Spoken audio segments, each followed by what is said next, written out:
There's a lot of diverse forces here on the panel, and I'm sure that at the end of the night, not all of us are going to agree on everything, or even most things. There's a lot of things we disagree about. But my hope from this meeting is not only that it's a conversation, but that it can lead to the beginning of some mutual cooperation and the work that needs to be done. Because there's a lot of work that really needs to be done at this moment, and I'm hoping that this conversation can be the beginning of forming some kind of formation that can do what desperately needs to be done. I'm going to begin by using some of the terminology of academics. I'm going to begin by presenting a thesis, and then from this thesis I will present an analysis, and then from there I'm going to make a proposition about how progressive forces can move ahead. Now, the thesis begins with something that my expertise on is somewhat inadequate, which is the field of economics. Based on what I've read, I've come to understand that in the United States and in most of the world, we have an economic system called capitalism. In capitalism, the centers of economic power, the factories, the land, the stock market, the natural resources, the industries, all of these things, which for the most part, all of these centers of economic power are for the most part the property of capitalists or owners. And these factories produce things, these houses get built, these apartments are rented, these stores are shelved, so that the capitalists who own them can make money. And that these capitalists, they compete with each other in order to make profits. And they contend with each other and they fight over different markets. And as they compete with each other, they're constantly trying to make production more and more efficient. And as they compete and new inventions come into existence, the goal is not to make life for everyone else better. It's not to make a better society, but it's to make more profits for these owners. And part of the way that they make production more efficient and they make profits is by eliminating labor. The cheaper you can make something, the fewer people you can hire, the less skilled the person you hire can be, the less you can pay them, and the more profits you can make. And this process eventually leads to a problem. As it continues, more and more workers lose their jobs, and the wages of those who are hired goes down. As the capitalists drive harder and harder to make more profits, the ability of people to buy the products that they make decreases. And pretty soon the market is full of products that can't be sold, and that's a glut. It's what the economist John Maynard Keynes called underconsumption, or Karl Marx called overproduction. And it results in mass layoffs, unemployment, low wages, low prices. And furthermore, my understanding is that when there's a particularly huge advance in the field of technology, that it takes society a long time to adjust, and that there's a long period of a depression or an economic crisis resulting from this advance in the field of technology. So that's the thesis based on economics. So now I'll go to analysis. Now analysis, and the analysis is based on something that I have studied, which is political science and politics. And my understanding is that when capitalist economies enter a period of crisis or a depression, there are two distinct political tendencies that emerge as a result. The first tendency that emerges is among those who are impoverished. Those who don't have jobs, who have seen their incomes slightly or significantly decrease, the people who are losing their homes and their ability to survive, you can call them the newly dispossessed. They begin to gather together, and they begin to take care of each other and function collectively out of economic necessity. People can't survive on their own because of the economic crisis, so they begin to depend on each other. I think some people call it mutual aid.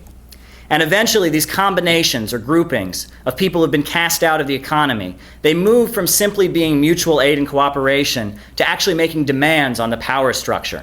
They begin to confront society at large, especially the rich. They begin to demand that there be some relief of their suffering. They demand things like jobs and housing and education and health care. And we can call this first political tendency that arises in a period of economic crisis, we can call it the communalism. I don't really want to call it socialism or communism because it can express itself many different ways ideologically. A lot of times the trade unions will play this role and they'll have like a left political orientation, but in some societies you can see religious organizations or nationalist organizations playing this role. This ideology, this movement that you can say, it emerges, and it's a way of people demanding economic reform and fomenting social unrest. So while this first political tendency emerges, you get a second political tendency. As the economic situation gets worse and the profits of the business owners go down and the resistance of the people increases, the circles of power see a need for society to be less democratic. They see a need for society to function in a more tightly organized way. More power is given to the military and policing organizations. while at the same time power is taken away from democratic and elected bodies. Civil liberties like freedom of speech, freedom of assembly, freedom of religion, and the right to privacy are eroded. Feelings of national chauvinism, racism, and hate are promoted. Titanic efforts to redirect the anger of the people away from the rich and powerful and at some scapegoat, whether it be a foreign country or a minority within the country, are taken up. Vigilante terrorist organizations that are not directly accountable to the government emerge and begin to terrorize and attack innocent people. And at the same time, the police and the military themselves become more vicious and repressive. The division between the state apparatus, like the police and the military, and society at large gets bigger. The cops and the military begin to look at people as a frightening mob of others that they have to control. And at the same time, there's a big push for war around the world. Economic competitors on the global market become military targets in the hope that an armed confrontation can somehow restart the economy.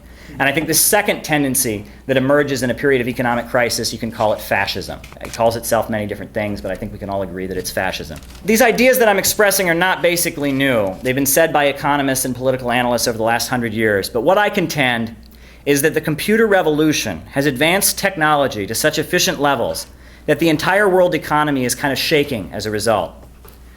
One example is, years ago they had these book binderies where hundreds of people, thousands of people sometimes would work all day binding books. Now they have a machine that just pushes out a book. They push a button and a book comes out, right? The world economy simply doesn't have room for millions and millions of people. In the 1970s and 80s, leftist economists talked about automation, and they had no idea really what was coming with the computer revolution. People in Latin America are fleeing to this country. People in Africa and the Middle East are fleeing to Europe. People in Southeast Asia, Indonesia, and the Philippines are spreading out all across the world. Within the United States, young workers are fleeing from the South and the Midwest to the coasts. The world economy is reeling from an economic crisis brought on by the computer revolution and a glut of overproduction. We are now seeing the beginning of the resistance, the uprisings of the dispossessed in response to this economic crisis. Events like the Occupy Wall Street protest, the rise of social democratic forces like Syriza in Greece, Podemos in Spain, or the presidential campaign of Bernie Sanders represent the demands of people who have been economically dispossessed and are upset with the current financial situation. And the fascism is also arising. Obama has declared his right to execute people, essentially murder U.S. citizens without any due process with the drone strike program. Donald Trump is emerging, rallying people with kind of a cynical stand-up comedy routine while promising to repress immigrants and attack the rights of Muslim Americans. Police are murdering people on videotape, as we just heard about, and basically being given a free pass by the courts. The government is torturing people, and we all know what's going on, and it's been pretty much normalized, the right of the government to torture people. As the 2016 elections are getting closer, it is apparent that the economic crisis has turned into a political crisis. The resistance of the people, the communalism, the fascism, they're battling each other. And meanwhile, there's a drive to reboot the economy in terms of war. Now, the war in Iraq, it didn't fix the economy. Millions of Iraqis are dead, and that country was thrown into chaos and poverty, and from that chaos and poverty has emerged ISIS. They had an attack on Libya, the most prosperous country on the African continent. It was bombed and destroyed, and now ISIS is recruiting there, and there's an extreme level of poverty. It hasn't fixed the economy. Things have only gotten worse. Syria has been destroyed. The United States and Saudi Arabia have been pouring loads of money and weapons into forces trying to overthrow the Syrian government. ISIS originated as a faction among these forces. Syria is in chaos. 250,000 people are dead, and the economy has not been fixed. So now the rich and powerful are gradually moving closer to talking about taking an even bigger gamble. A war with Russia, a war with China, a war with the Islamic Republic of Iran would be far more disastrous than anything we saw in a war with Iraq, Libya, or Syria. This wouldn't be a regime change operation. This would be a huge global confrontation. We're talking about World War III. Now, it's not going to happen tomorrow, obviously, but world events are moving very rapidly. Wars have erupted in many countries, and if you'll look, in many countries you have Russia, Iran, and China on one side, and the US and NATO on the other side. Ukraine and Syria are having bloody civil wars already. Like the Spanish Civil War and the invasion of Ethiopia in the 1930s, these are just previews for coming attractions. These are the rumbling escalations of the warning signs of a pending global crisis. Within the United States, the political crisis is escalating, and the rich and powerful are dividing into factions and fighting over strategy. The commentators at MSNBC are very happy to tell us about the Koch brothers. You turn on Rachel Maddow and Chris Hayes, they're constantly talking about the Koch brothers, Koch Industries. The Koch brothers represent a clique of what the French call nouveau riche, or new money. Wall Street tycoons have gotten rich in the last 50 or 60 years. A lot of them invested heavily in hydraulic fracking. And the Koch brothers are leading kind of an alliance, lining up against another group of billionaires whose power is far more deeply entrenched. The political establishment at this time is dominated by one of the richest and most powerful families in the world, and that's the Rockefellers. Chase Bank, General Electric, ExxonMobil, which is the largest oil company, the super major ExxonMobil, MSNBC, which is General Electric, which is the Rockefeller family, they've lined up behind Obama. Now, we all know how rotten the Koch brothers are, but the Rockefellers, who associate themselves with the entrenched leadership of the Democratic Party, are not much better. They run the Council on Foreign Relations, the secret CIA think tank that has been plotting almost every war over the last half century. And they control the Ford Foundation and the Open Society Foundations. Now, they say they support the Black Lives Matter movement and the Occupy Wall Street protests, but in reality, they are trying to control these movements. They want to restrain the young people who are becoming politically active and make them good, obedient, foundation-funded foot soldiers in a turf war against the Kochs. The Rockefellers, who run ExxonMobil and the CIA, have ordered their obedient servants in Saudi Arabia to flood the international markets with oil and drive the price down.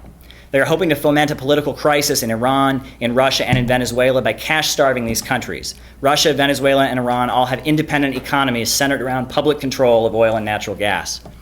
The Wall Street Journal continues to point out that all the signs of a pending economic crash are beginning to manifest themselves.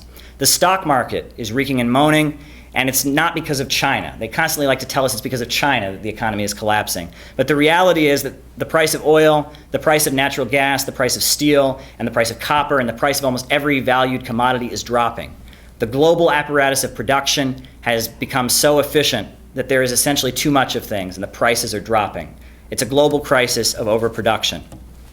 The most important political movements in the United States at this time are the Black Lives Matter movement and the movement for economic justice, which includes an outpouring of support for Bernie Sanders. The Black Lives Matter movement is an uprising against the unfolding fascism.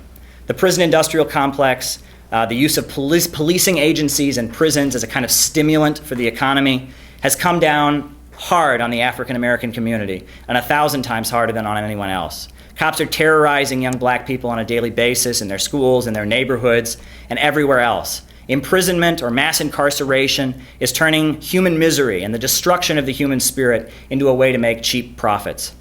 Now, I personally could never vote for Bernie Sanders. I don't agree with him about his support for Israel and its crimes, his support for the drone strike program, and I frankly feel that his record on the issues of police brutality and racism is not as solid as it should be. However, the fact that millions of formerly middle-class Americans who are furious about the emerging low-wage police state are pouring out to support him, and not just to vote for him, but actually to march for him in the streets. There was well over 1,000 people in Union Square today at a march for Bernie Sanders. This is an amazing political occurrence.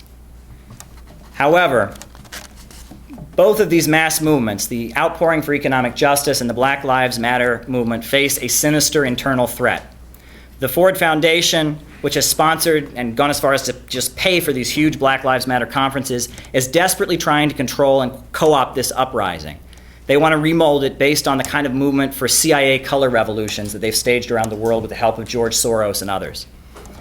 And they don't want new structures of resistance to emerge. They want it to remain just a hashtag. They don't want black nationalists like the Nation of Islam or the African People's Socialist Party or other nationalist groupings to have a role in the Black Lives Matter movement.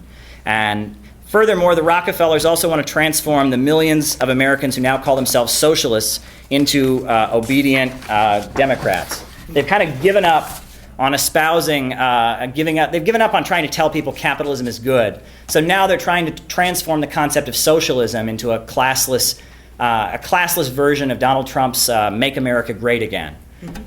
Basically, they're trying to transform these anti-capitalist sentiments into a call to make imperialism work better. The House of Rockefeller and the House of Koch may have different strategies, but their goal is the same: reconquer the world for Wall Street, cut everyone's wages, make more money.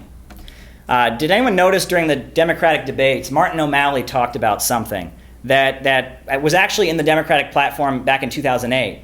He talked about what he called a national service initiative. Do people know what this is? Well, basically, if you read the legislation, what it would be a law that would require all young people in the United States, when they reach the age of 18, to either join the U.S. military or do 2 years of national service. And what is the national service? The national service would be doing the job of government workers for free. That's basically what it would be. They would lay off teachers and postal workers and make young people go out and volunteer by doing it. Now, what is that? That's nothing like Franklin Delano Roosevelt's program for the Works Progress Administration, hiring the unemployed to do useful work. This is a plan to cut the good-paying government jobs and just, it's an austerity program. Biden talked about it in 2008. Now, the Rockefellers and the Kochs, they both want a low-wage police state, and they both want to escalate the confrontation and move closer to World War III. They don't agree about how to get there, but they have the same destination. But the upsurge that is taking place right now, the protests against police brutality, the booming echo of anti-capitalist agitation coming from supporters of Bernie Sanders, it's an amazing opportunity. And there is an urgent necessity to bring anti-imperialist politics into this movement. The proposal that I'm putting forward tonight, and I hope that we'll take it seriously and that I offer it to everyone in this room and every organization that's represented here, is the formation of some kind of new People's Front. The left has a whole alphabet soup of parties, but I want a real coalition, a group of people who don't agree on everything, but can agree on some specific concrete demands. My vision of a new People's Front would be an organization, a coalition, based on 4 words: peace, jobs, democracy, and equality. Peace means no new war moves, no drone strikes, cut the military budget, bring the troops home around the world. It means and the next plank would be, that's peace. Now, jobs, use the tax dollars to hire people. Rebuild the bridges and the roads by hiring people to work at government wages. Invest in science and technology. Instead of having an education system based on standardized tests, find the brilliant scientists and innovators among the youth and put them forward, put them to work. Let's build some high-speed trains. Let's cure cancer. Let's tax Wall Street and use the money to start building a better society for the people. And democracy. The police are not above the law. They don't have the right to kill someone and get away with it. And the racist prison state that is unfolding has got to be stopped. The president doesn't have the right to kill people without due process with drones either. The NSA does not have the right to tap our phones, and the elected government should have authority over the military and the police and the CIA. No to a fascist police state. And the final plank would be equality. Racism has no place in a healthy society, and neither does anti-immigrant bigotry or Islamophobia. The answer to the suffering going on in our economy right now is not beating people down, deporting people, or locking people up. The answer is unity and fighting to build a whole new country where the Wall Street oil criminals don't have the power, but the people are in control. Now, the economy that the billionaire financial elite has created in this country is essentially becoming centered around destruction. It's more profitable to foreclose on a home than it is to let a family live on it. It's more profitable to lock people in prison than to provide decent financial opportunities. It's more profitable to have war and tanks and bombs and drones than to have the peace on earth that everyone basically aspires to, everyone with any moral compass. There's actually a beautiful poem that an old friend once recited to me, and I think it kind of sums up the reality of the situation today. On a busy street in a busy town, I saw them tearing a building down. With a ho-heave-ho and a lusty yell, the men swung a beam and a sidewall fell. I said to the foreman, "Are these men skilled, like those you would hire if you wanted to build?" And the foreman smiled and said, "No, indeed. Common labor is all that I need. For I can easily wreck in a week or two that which took builders years to do." So I thought to myself as I walked away, which of these roles have I tried to play? Am I a builder who builds with care, measuring life with a compass and square? Am I going through life with a well-made plan and trying to do the best that I can? Or am I the type that scours the town, content with the labor of tearing things down?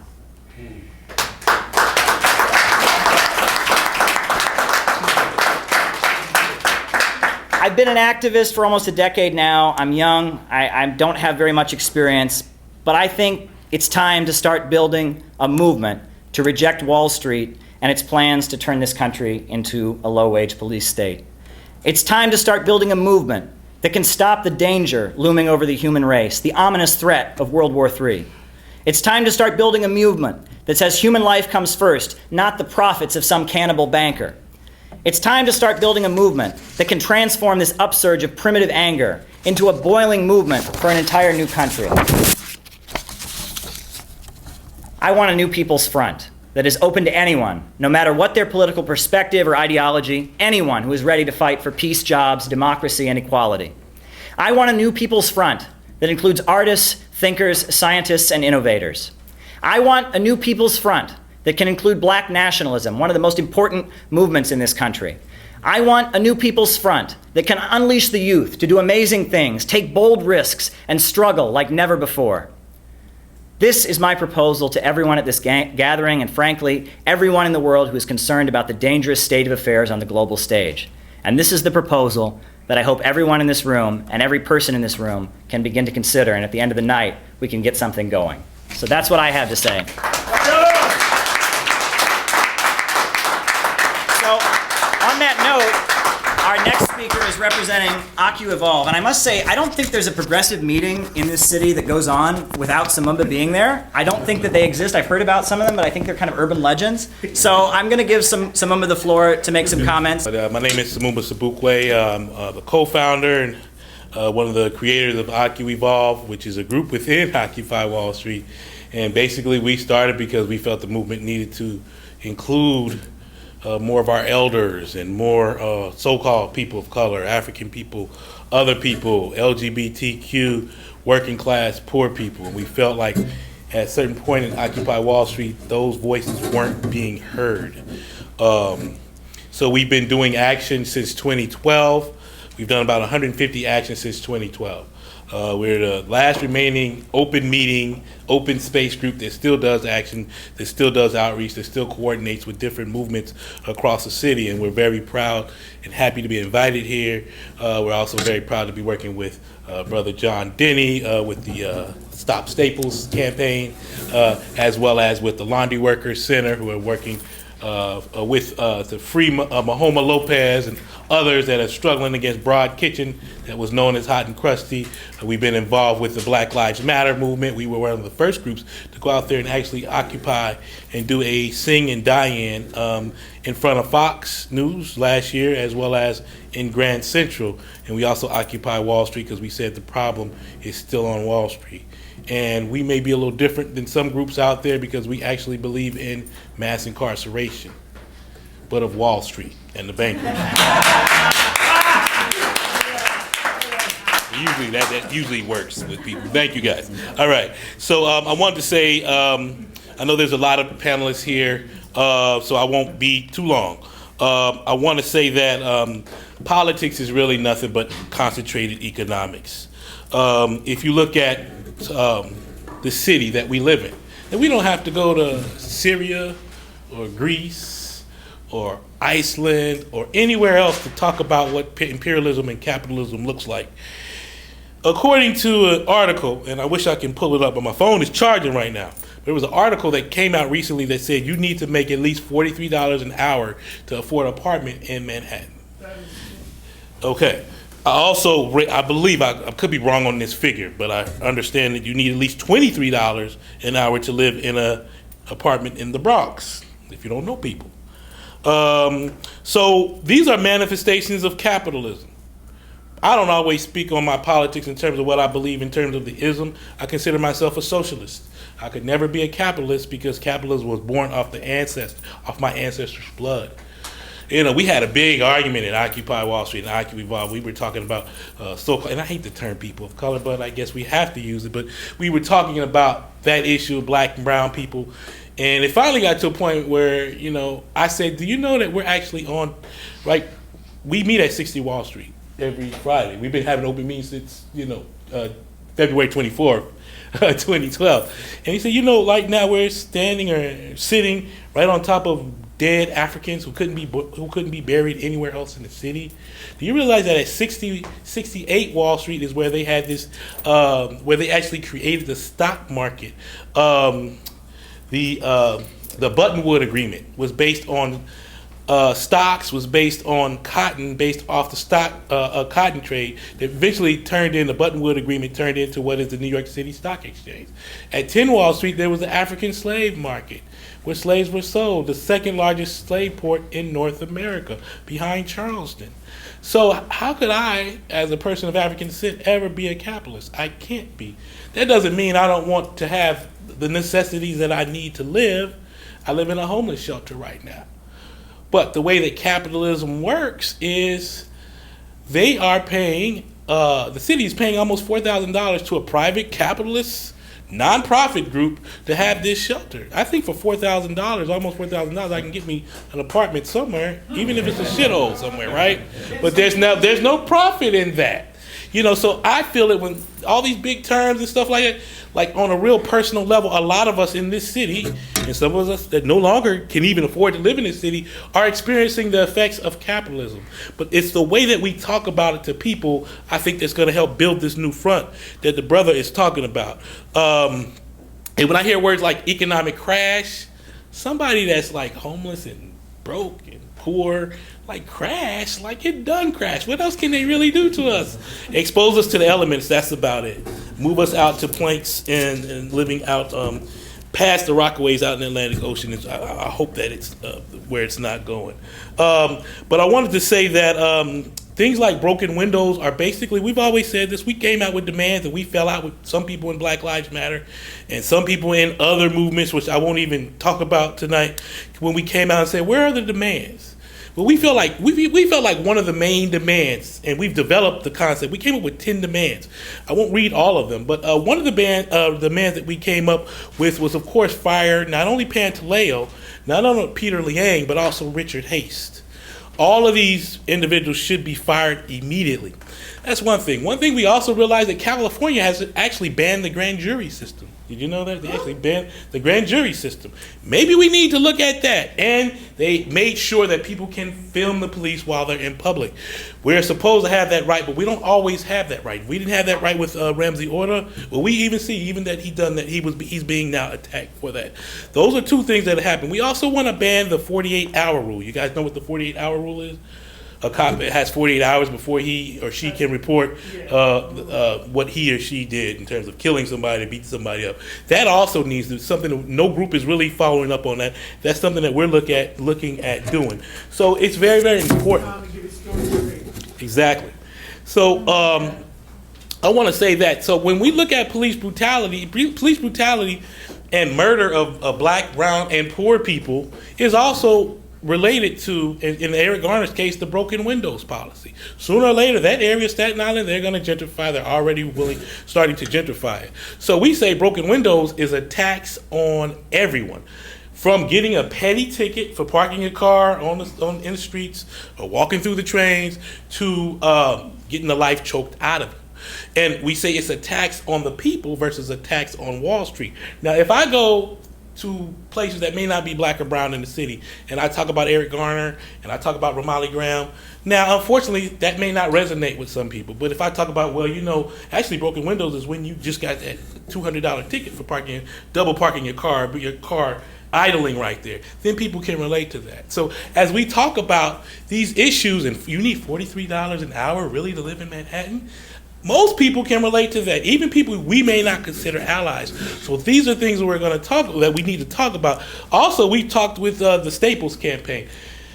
Every time a Staples goes up, or a corporation goes up in Manhattan, a small business is getting put out of business. The real estate in the city, that gentrification is happening as a result of places like Staples that don't even pay their workers right, and that are trying to shut down the post office, which used to be one of the best jobs you can have, in the whole entire country.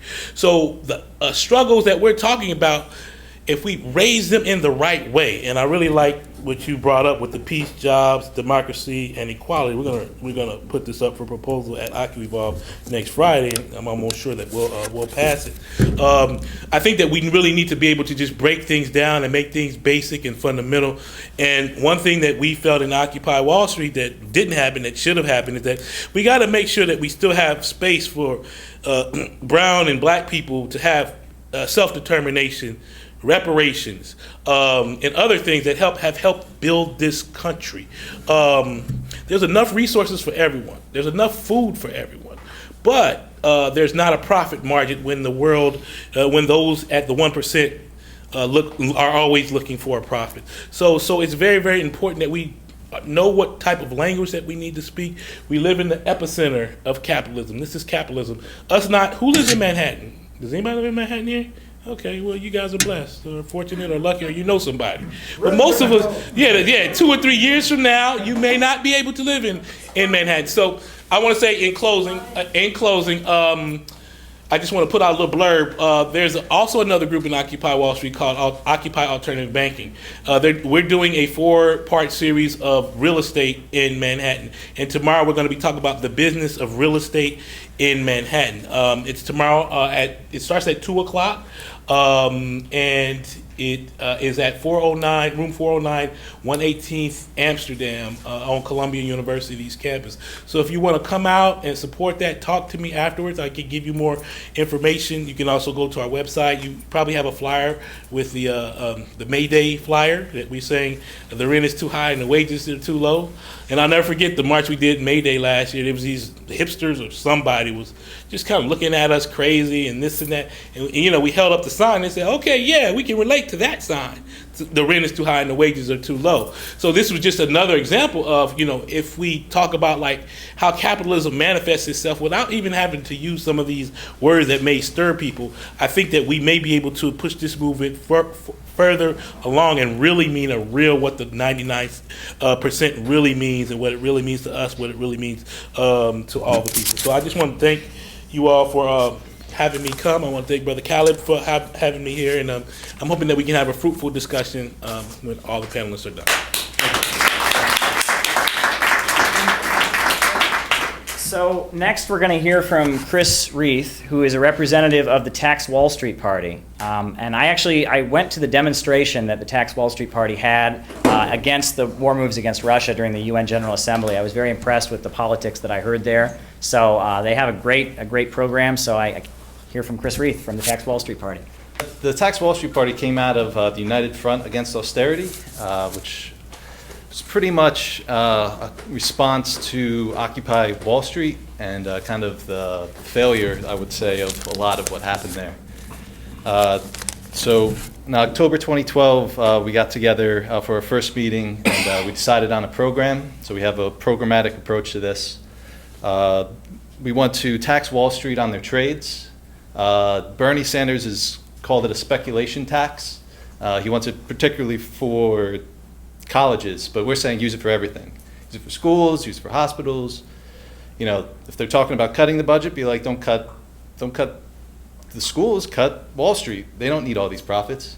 They're creating all of this casino capitalism, I guess you can call it, casino capitalism, just flush money around. There's no reason for them to have it, this excessive cash, and we should be taxing it every time they do a trade and putting the money into what we really need. Okay, so after we had the founding meeting, we were able to actually run candidates. We were able to work with Randy Credico. I don't know if anyone's familiar with him. He's a big civil rights activist. We ran on taxing Wall Street and ending stop and frisk. We ran for mayor, Democratic primary, and the general election. So yeah, we were really disappointed with de Blasio bringing Bratton back. That was a stab in the back. That was, there's nothing you can really say about it. It's just obviously I don't know if I should use the blackface on the white. This might not be the best way of putting it, but yeah, bringing Bratton was the one who designed broken windows. He came up with the ideas for it. He brought in those ideas from neoconservatives, and he implemented it under Giuliani. He was the first one to start this. So for him to bring that back, and using his family as cover, basically, it was, yeah, I can't really say enough bad things about de Blasio for doing that, especially after running a candidate particularly against that. Okay, we had other candidates who ran as well under the Tax Wall Street Party. We had someone out in Napa Valley, California. He was able to get the most votes for someone independent who was running for a national campaign. So he ran for Congress, and he got about a quarter of the votes out there. And then we even had someone who was in the UK. He ran for the UK Parliament.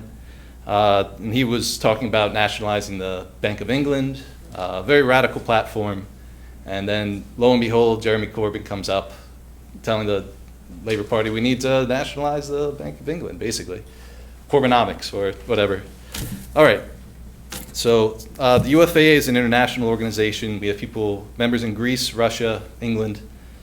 Our main thing is a program for mass traction demands.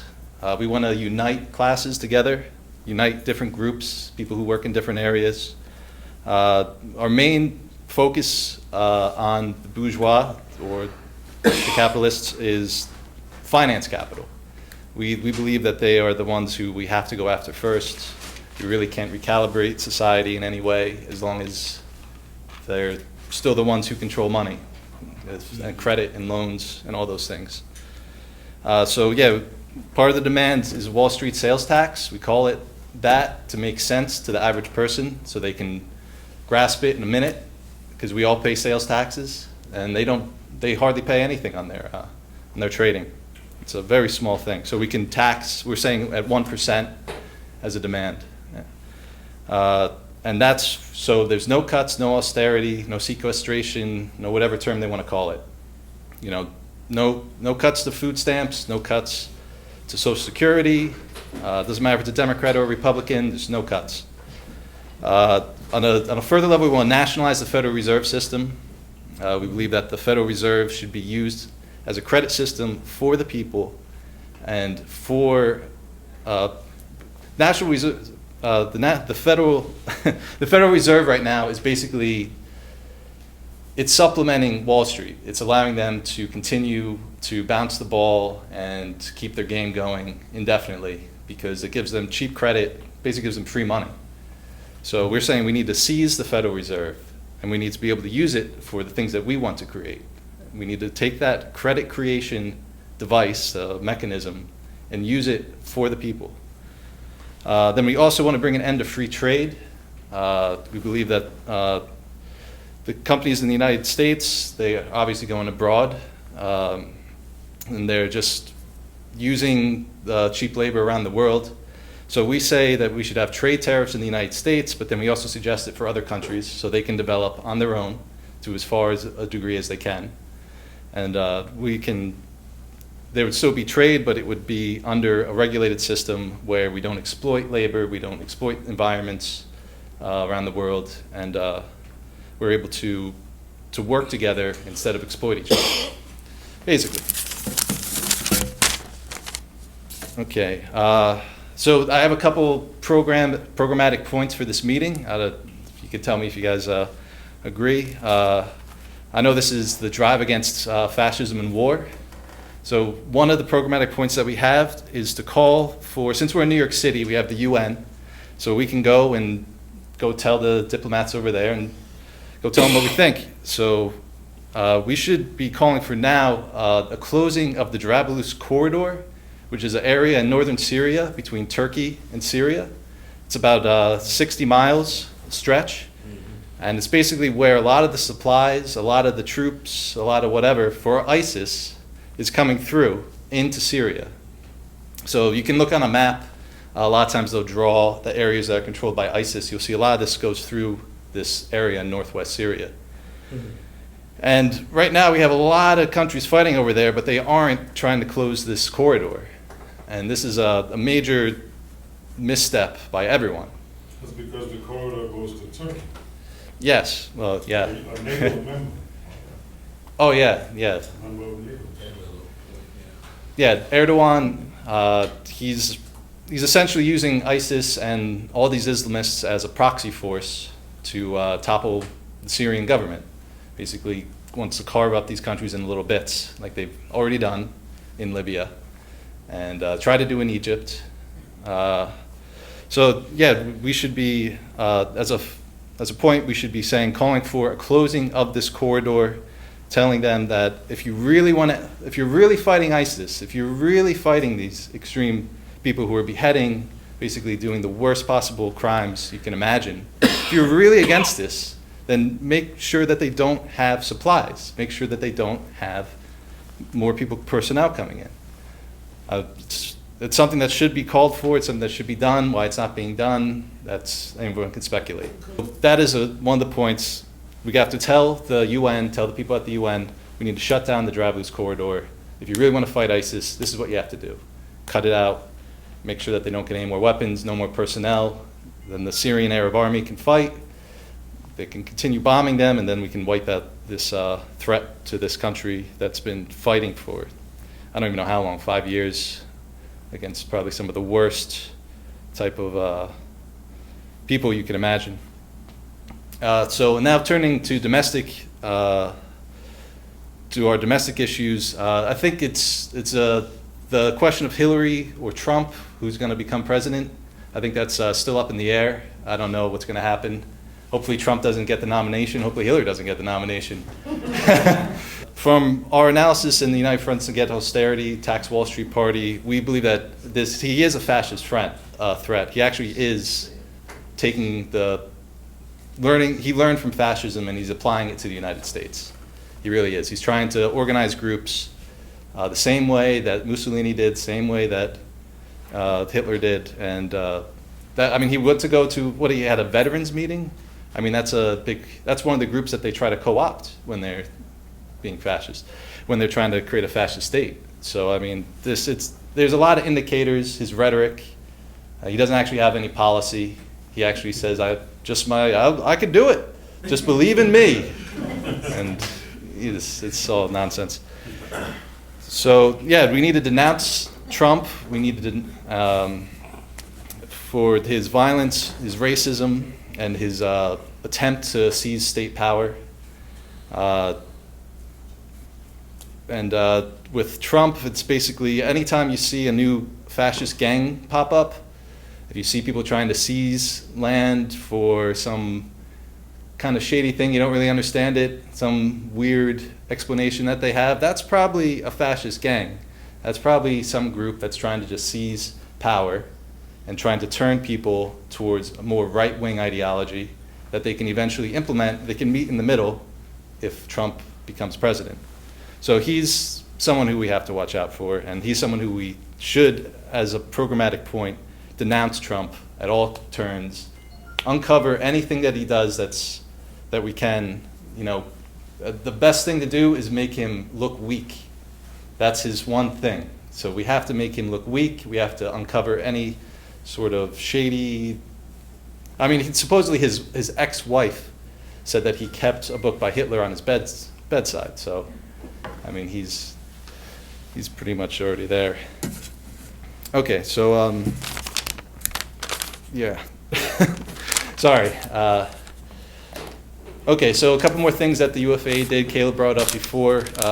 We welcomed Putin when he came to the UN building. Putin actually denounced imperialism in his own way, asking, "What have you done to the world?" Basically telling the United States, asking the United States, "What have you done?" And we had the Tax Wall Street Party out there welcoming him to the United States as a force for stabilization and peace in the world. Also, recently we helped to catalyze the ouster of General John Allen, who's one of the people at the Pentagon, friends with David Petraeus, who is basically pro-ISIS. He wants to use ISIS as a proxy force, and we were able to uncover it. We sent out a lot of information about him, and we think that people picked up on it and ran with it, and John Allen's now no longer a general. Okay, and the basic strategy that we've had is to accelerate the collapse of the Republican Party and to split the Democrats into two parties, two wings. So we want to, hopefully under this primary system that's going on now with the Republicans, hopefully they'll just go at each other's throats and they'll just destroy each other. And it'll be the end of the Republican Party soon, especially if they lose. And then we need to split the Democrats. They have to be cut up into two separate pieces. The Wall Street Democrats have to go one way, and the pro-labor have to go the other. It's the only way we can get this in any sort of direction that's going to be working in our favor. Okay. So, all right, thanks for sticking along with me. I just do one more thing. I have a prepared statement that I was supposed to read, so it's just going to reiterate what I said. So the war in Syria must be brought to a speedy conclusion, and in this context, we welcome the Russian intervention. We want backers of ISIS who believe they can use ISIS and other Islamist groups as a proxy force, purged from the government. Assad's government must be kept intact and ISIS must be destroyed. The key to this entire theater is the Drablus corridor, a 60-mile stretch along the Turkish-Syrian border. The supply lines of ISIS and other terrorist groups come out of Turkey, where terrorists are sheltered and protected, then go into Syria. The ammunition, fuel, weapons, spare parts, and recruits needed by ISIS can only come through the Drablus corridor. This was even mentioned by a White House official last autumn, but so far no nation on or off the UN Security Council has done what is necessary to cut off this corridor. And this gathering must condemn the blatant support of the terrorism being provided by Turkey, Saudi Arabia, the Qataris, and other Arab nations in the region. The United States government must stop supporting these treacherous powers. Since we are located in New York City at the UN, we must call on the governments of Russia, the United States, Iran, the United Kingdom, France, Germany, China, and all others to act as one to close, block, and interdict the 60-mile wide Drablus corridor along the Turkish-Syrian border. If this is done, ISIS will collapse since these forces are receiving logistical support through this corridor. And then a second point concerns the growing threat of fascism here at home, with special reference to the presidential candidacy of Donald Trump and also the renewed activities of armed fascist gangs in Oregon and elsewhere. Trump demands immediate deportation of 12 million Latinos. Trump wants to stop all Muslims at the US border and register them in preparation for a police state with possible concentration camps. Trump says wages are too high and that the minimum wage should no longer exist. All this adds to a brutal fascist police state in the United States. He's a classic fascist billionaire, a type who everyone ought to be familiar with due to the experience between the two world wars in the last century. Trump also uses Gestapo tactics at his rallies. I think people saw this. Inciting his goons from the podium to beat up protesters. This coalescence of the Trump campaign with armed fascist gangs at his rallies in places like Oregon is already beginning, and through mediation of programs such as Michael Savage Radio, who's a pundit on the radio. Historical experience shows that fascist movements and organizations must be nipped in the bud before they become too strong to be dealt with. Because fascists tend to be the most violent, the most vile, and you have to take them out early or they're going to strong-arm you. So this gathering, therefore, must call on all persons and organizations to expose, denounce, and oppose the presidential candidacy of the fascist President Donald Trump. The fascist wannabe president. Sorry. Okay. All right, thank you. Thank you. Thank you very much, Chris. And next, we're going to have Dakem Roberts from the new Afrikan Communist Party. I first met Dakem when you were doing, I believe I was covering as a journalist, the Resist Rikers demonstrations that you had, and you were out there organizing. And then I Googled you and found out you've testified about the crimes of the prison system in the United States. So, it's an honor to have you at this meeting, and I'm looking forward to your presentation. As Caleb pointed out, my name is Dakem. I'm the Provisional Secretary General of the new Afrikan Communist Party. I'm also the founder. And the new Afrikan Communist Party was founded in 2015, January 2015. It was founded in response to the need for the oppressed black nation in the United States to establish a political party of its own and ultimately struggle to enforce its liberation, its struggle for liberation. And the reason why a program for the black nation, the oppressed black nation, is necessary in this country is precisely from what we're seeing every day with black oppression. I believe that the establishment of an independent black nation is not necessarily divisive. It shouldn't be anti-white. Actually, the constitution of the provisional government of the Republic of New Africa allows anyone who is conscious to become a citizen of the Republic of New Africa. So that means that it doesn't matter if you're black or white, so long as you can catch mice. As someone who I don't really like anymore once said, Deng Xiaoping. At any rate, the reason why it's important in establishing an anti-imperialist and an anti-fascist front for all parties involved to support the organization that basically is organizing along the line of the principal contradiction. The principal contradiction in the United States at this stage in the history of the United States is the oppression of national minorities, the division of the working class into two diametrically opposed segments of the class, and a massive system of internment, of what I consider to be a system of 21st century slavery. So these are the principal contradictions that we're faced with. And because these are the principal contradictions and the central forms of oppression that the people living within the borders of the United States are faced with, these contradictions should be the first to be resolved.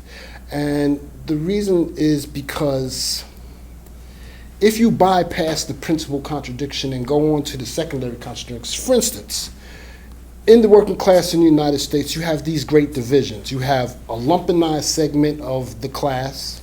That lumpenized segment is intentionally calculated by the fascist imperialist state and the ruling class in order to divide the working class into an oppressed layer and an aristocratic layer.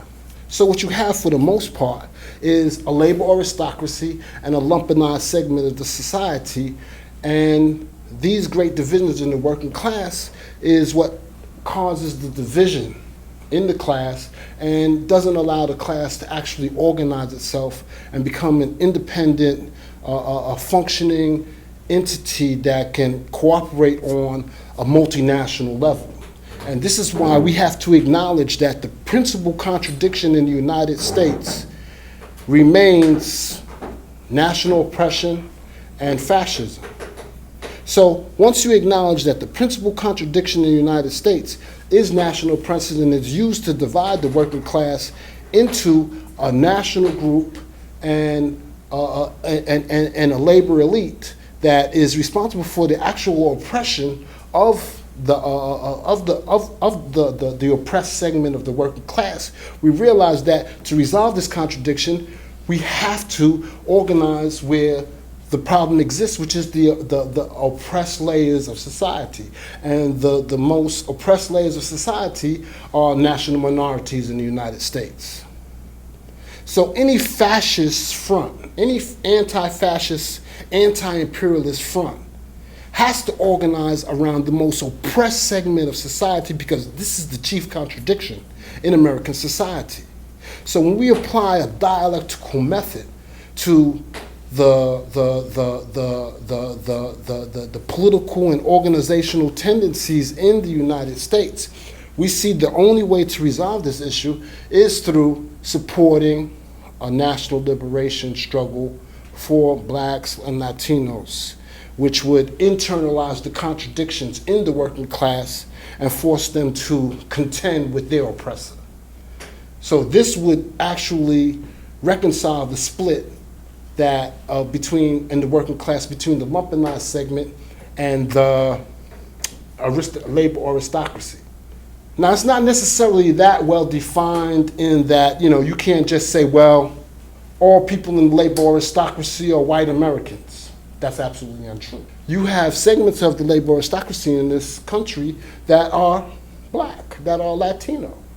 And that's because they benefit from class oppression. And we have to understand that to resolve the question of class oppression, we have to understand it, and we have to seize that particular segment of the oppression and resolve it as a class. And this is what we're doing. We're acknowledging the fact that you have this oppressed layer of the class that is divided by the fascist state through imperialism, through imperialist capitalist divisions, and that the only way to resolve this contradiction is by liberating that segment of the class that is oppressed and allowing the contradictions in the class, in the working class, to be internalized. And so the Americans have to ultimately face the oppressor. And the only way they could do that is if we support the struggle to take away those who are used as whipping boys for the oppressor. I mean, the only way in which the ruling class can continue to maintain its power is through dividing the working class, exploiting national and racial divisions, and maintaining this oppression and this elitist attitude in American society. And there's no way in which the American working class is going to realize that it's being duped and manipulated into alliance with the ruling class, with the fascists, is because they have to become the enemy of the fascist class.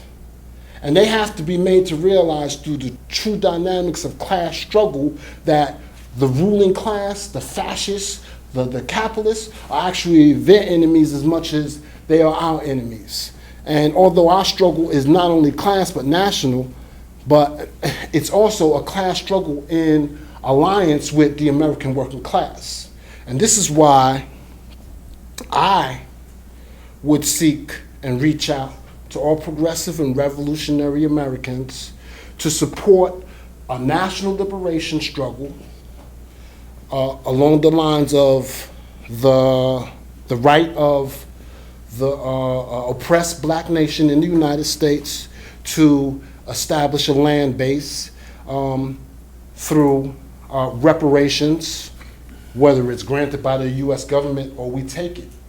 Even the American working class, the legal professions are coming on board, and they're beginning to realize that the only way in which these contradictions could be resolved is to expose them and to fight against them. For instance, the National Lawyers Guild recently came out with a resolution supporting the abolition of prisons. What they're saying there is not that they want these prisons reformed. They're saying that the entire US prison system should be abolished.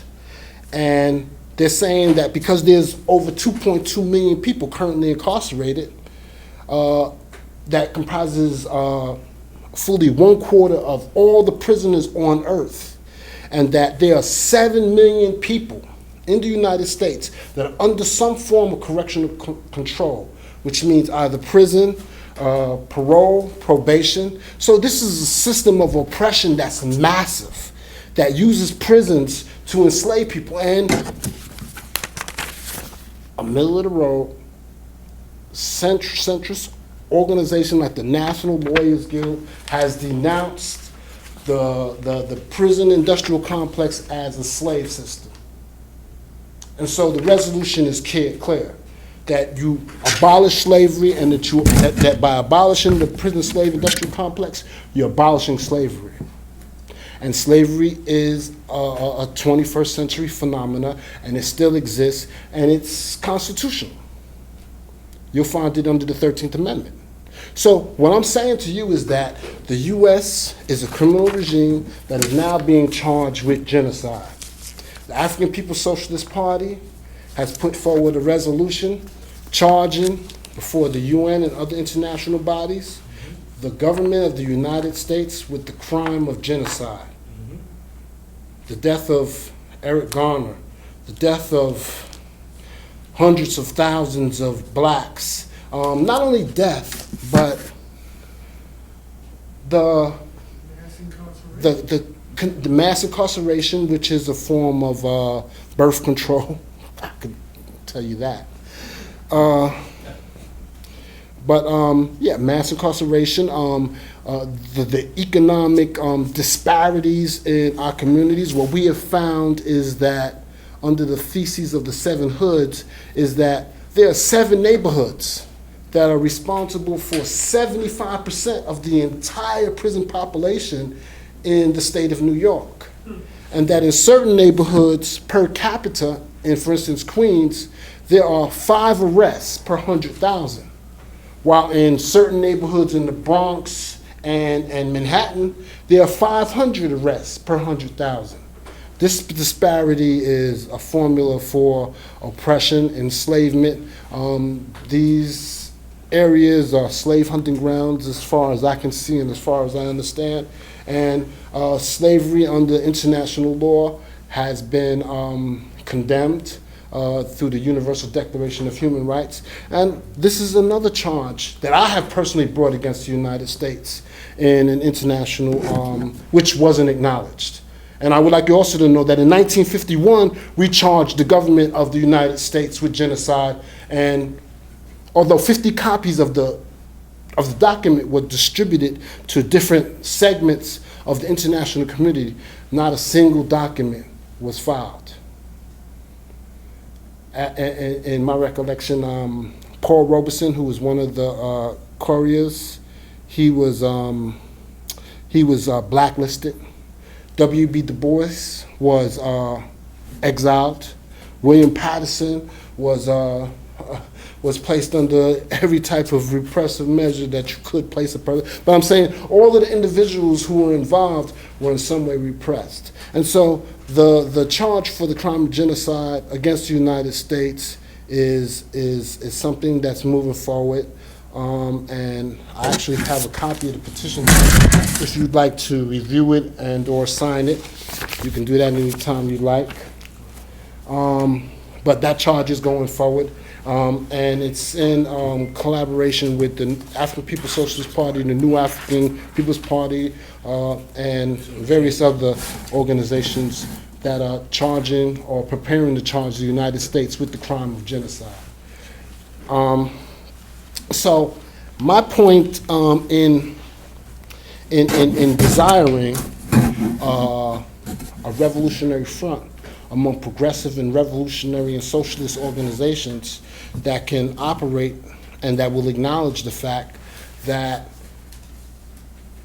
the principal contradiction in this country is the oppression of national minorities and the basic isolation of white workers into a labor aristocracy which divides the class into antagonistic units.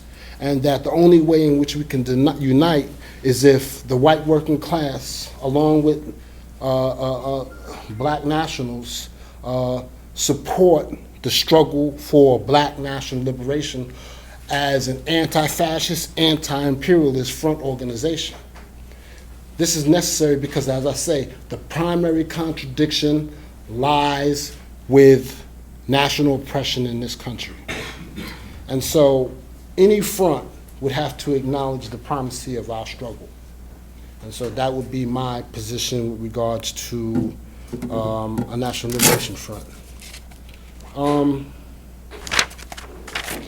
What I would also like to say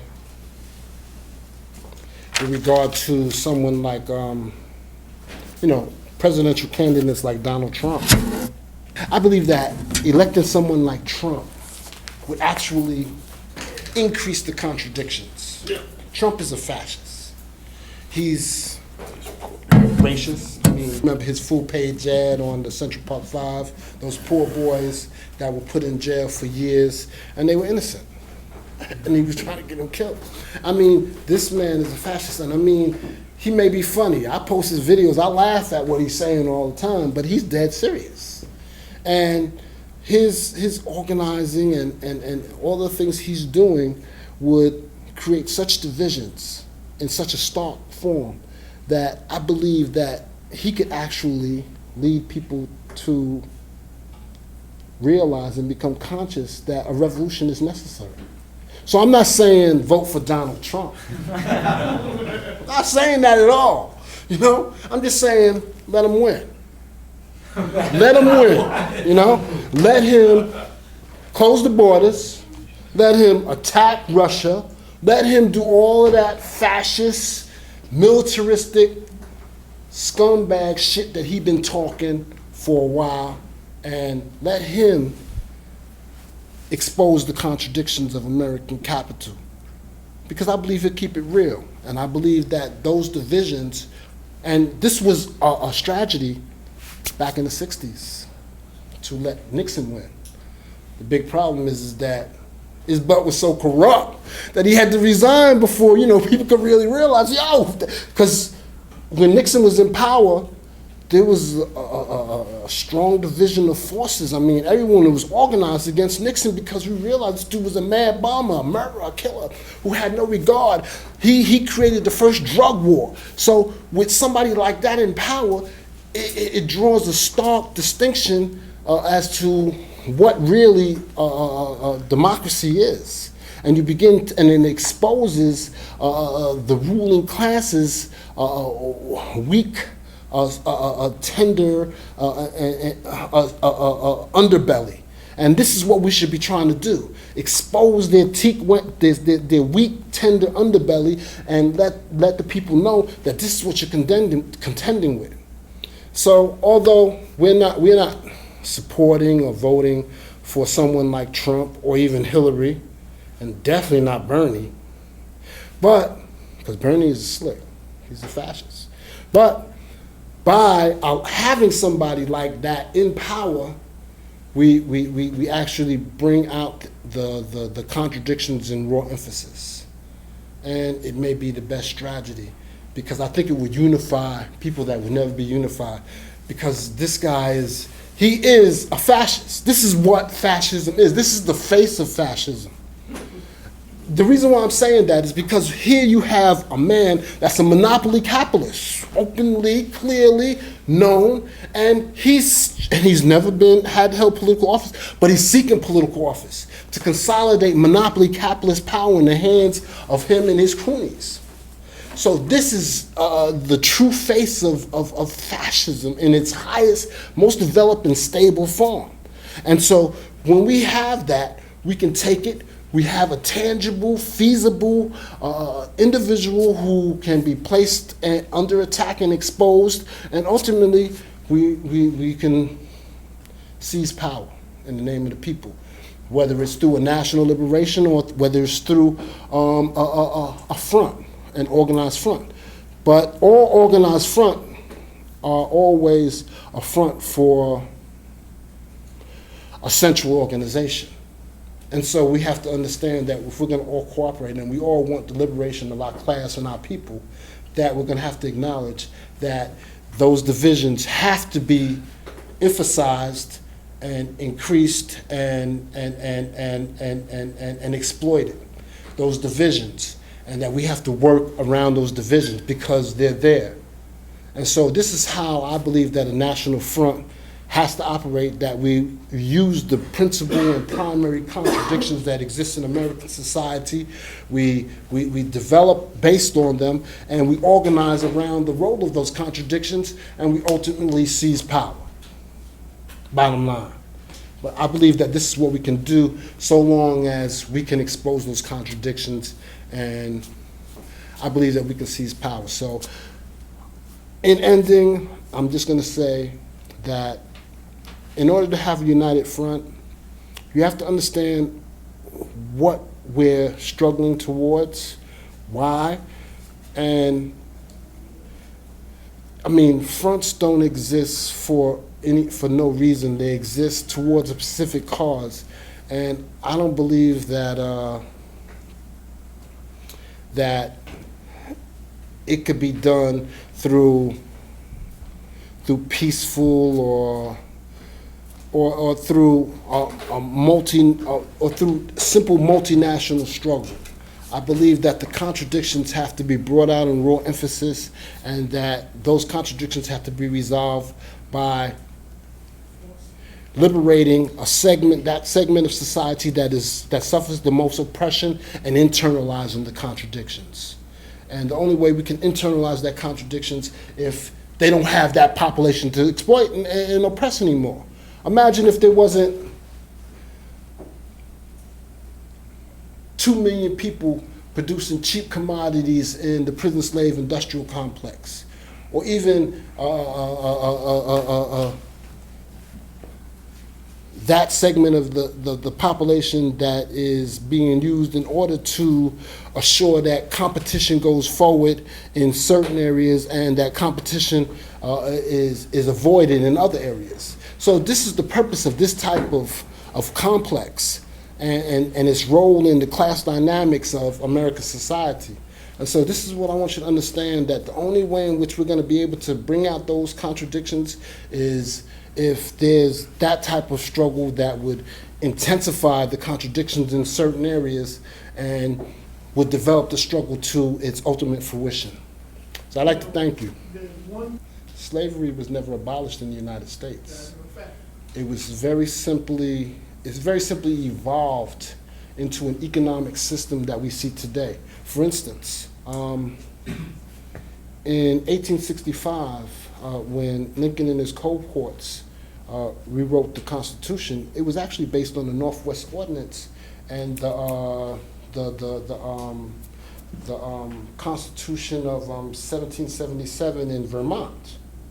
And if you look very carefully, there's an exception, and I quote it to you. Neither slavery nor involuntary servitude shall exist in the United States except as a punishment for a crime wherein the party has been duly convicted. There are more slaves today than in 1860. So slavery never actually was abolished. It was simply transformed. And what you saw was the evolution of systems in which, for instance, the system of feudalism, after the abolition of chattel slavery, which was a form of slavery, was introduced in the United States. And you know what they called it? Sharecropping. That's feudalism. Tenant farming. That's feudalism. That's where the person works the land and gets a small portion. That's a feudal relation because the person is tied to the land. And many of the slaves weren't even allowed off the plantation. They were made to sign contracts, and if you violated that contract, you know what happened? You fell under the 13th Amendment. And then you was leased under the prison lease system. So slavery has been a continuing, ongoing institution in American society that has never ended. It's been retained as a mechanism to control us and to keep us in certain areas. This is why, we are going forward with the charge of genocide now, because what was happening is that for the entire 100-year period between 1865 and 1965, you had to be able to show papers. You know why all them hanging bodies were swinging in the sycamore trees and the oak trees of the South? Because they was trying to escape feudalism. They was trying to escape that form of slavery, where they were bound by the land. And if you got caught, that's what happened. So that system of oppression has continued, and this is why we have formulated into a charge of genocide. So it's important to understand that after the abolition of chattel slavery, things didn't just become happy and gay. They were still exploiting us. They were still murdering us. They were still committing the crime of genocide, slavery, and everything else. And the only way in which we're going to be able to liberate ourselves is to come into knowledge of this fact as to why we are being targeted. Last year, there were over 1,900 police murders in the United States. Every year, approximately between 1,500, well, they say every 24 hours, 3 people are killed. So approximately 1,500 people, if you just do, because they won't release the figures. They don't release the figures on a national level of the actual murders. You have to actually gather them, and I have an entire list. You could see it on Facebook. But what I'm saying to you is that these murders are consistent with a system of oppression that targets a particular people for a particular purpose. Your cousin was doing nothing. He was standing outside, he was minding his business. But these particular pigs that ran up on him, they knew him, and they decided, oh yeah, we're gonna get him. He was trying to do something good in the community by breaking up two brothers fighting. So now all of a sudden, he's out there selling drugs, or whatever or cigarettes, or whatever they was accusing him. Because there's always an accusation, and he didn't have any. But the point is that this is what they do. They use crime as the justification for enslaving us, murdering us, and this is what we have to understand, that this amounts to the crime of genocide in the United States, because no country has a prison system on the scale of the United States. And this is how the crimes are committed. So this is what I want people to understand, and why it's necessary for us to at least attempt to seize reparations in the form of land and liberate ourselves as a people. I don't call myself an American. I'm not anti-American, but I am a subject citizen. I have renounced citizenship on 3 occasions. They refused me, and you know why? They refused to grant my renunciation of citizenship because I am not a citizen. I'm a slave of the state. In 1977, as a child, I was convicted at 16 years old, and I was given a life sentence. And my only desire for that wrongful conviction was to be deported out of this country. I didn't want anything to do with it. I was wrongfully convicted. All I asked for is, when my sentence reaches its minimum expiration, like you do to all other people that you consider non-citizens, I'm giving you my renunciation of citizenship. Deport me to anywhere in the world, barefoot and butt naked if will be. But just get me out of your country. And they refused. So I left. And you know what they did? They brought me back like an Africanized slave. I mean, I left, I went in. Now, this is what they told me. They said, oh, this was their justification. They said, oh, you can't renounce citizenship while you're inside the United States. You have to leave the United States, go into a U.S. embassy, submit a renunciation of citizenship, and then maybe they'll grant it.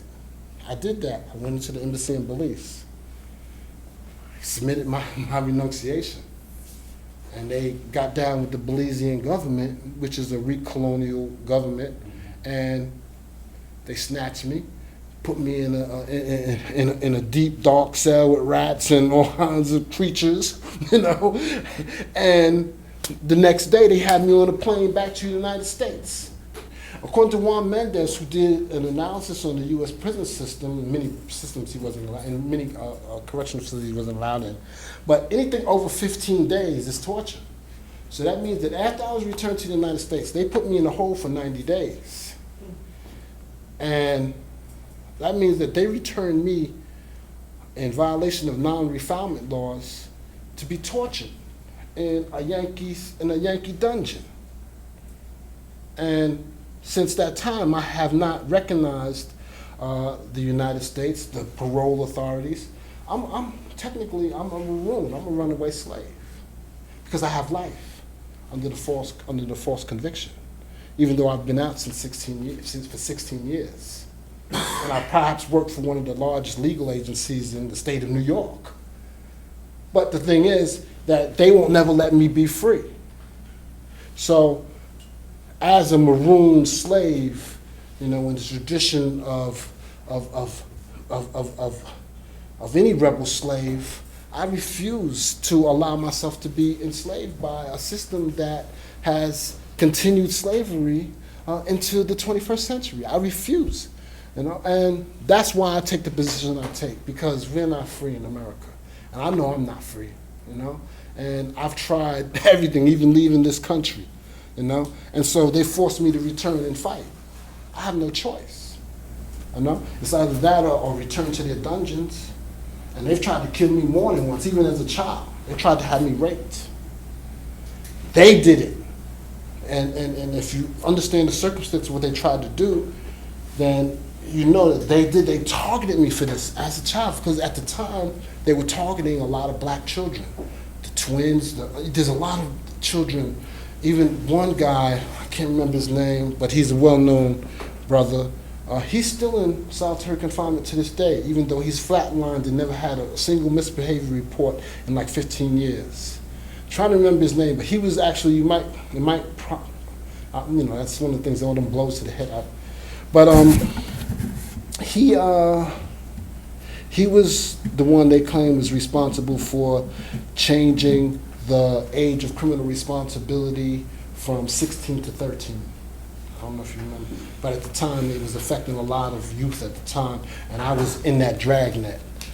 So my point in raising this is that, you know, that the only way in which we'll ever truly be free or unified is if we understand the primary contradiction and unify around that contradiction. Okay, thanks, I appreciate it.